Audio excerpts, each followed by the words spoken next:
nasave ko ng konti yung abo ni Celso. Pero yung iba, hindi ko na mabalik sa Earn.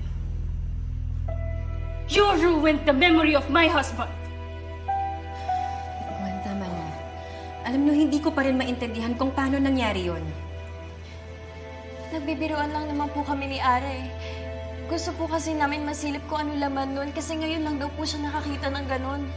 Bella, alam mo, hindi ko sinabi yan. Papamukain mo pa akong sinungaling, Ara. Pinipigilan na nga kita eh. Sige ka pa rin. Sorry, Mama. Hindi ko po nabantayan si Ara. Sana po hindi nangyari to. It's okay, Bella. Wala kang kasalanan. Walang sumisisi sa'yo. Tama ka.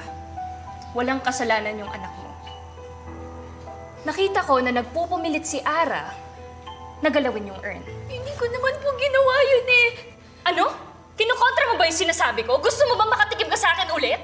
Gwen, you don't have the right para saktan ng anak ko. Rosel, ampun mo lang siya! Anak ko siya! O sige, paano matututo yung batang yan kung hindi mo papangaralan, ha? Excuse me? Tinuturuan mo ba ako kung paano ko dapat disiplinahin yung anak ko?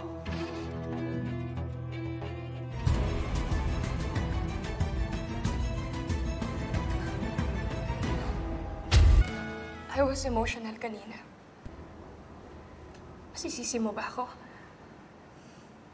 Ala-ala ng dad mo yung pinoprotektahan ko.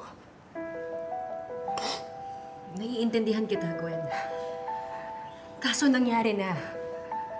Wala na tayong magagawa. I guess we should all learn from this.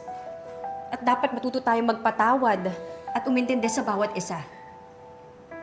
Huwag nating kalimutan. Pamilya na tayo.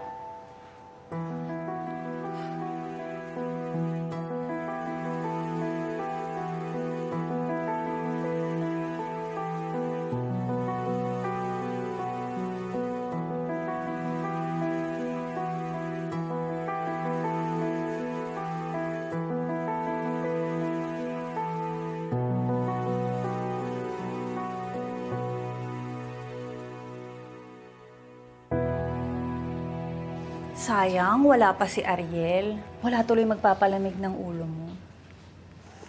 Grabe, ang spectacle kanina. Iba rin yung acting mo, ah. Eh, ang problema ko, sumobra naman yata. Kaya yan, nagkaroon ng tensyon sa amin dalawa ni Rosel. Gusto ko nang patulan eh. Pati mo ginawa. Masyado pang maaga para pakita ko sa kanila yung sungay ko.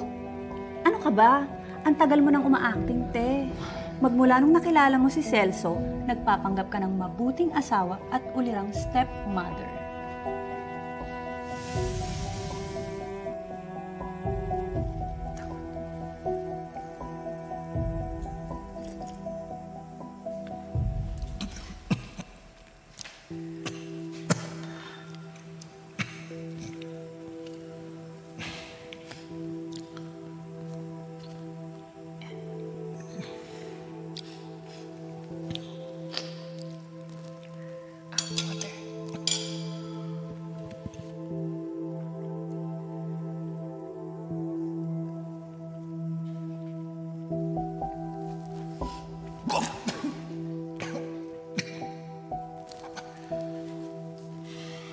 It's okay. It's okay, it's okay. It's okay.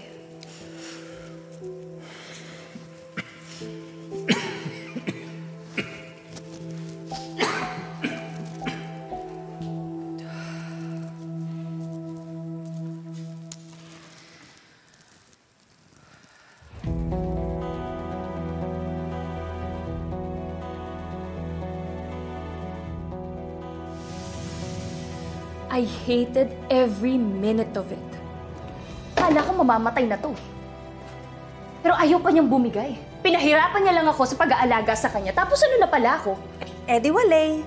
Kay Rosel pa rin naiwan ang majority ng estate at ng kumpanya. Kaya nga kailangan kong maningil. Ang dami kong isinakripisyo. Tapos ano mapapala ko?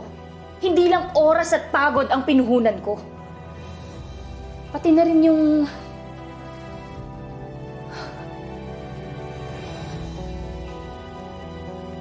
Paano nga kaya kung mabunyag kay Rosel lahat ng sikreto mo? mawawala sa'yo ang lahat. Pati na ang kalayaan mo. Kaya nga walang dapat makaalam, Charis. Pero wag lang nila akong susubukan. Dahil oras na sukulin nila ako, hindi ako magdadalawang isip na gawin ulit yun.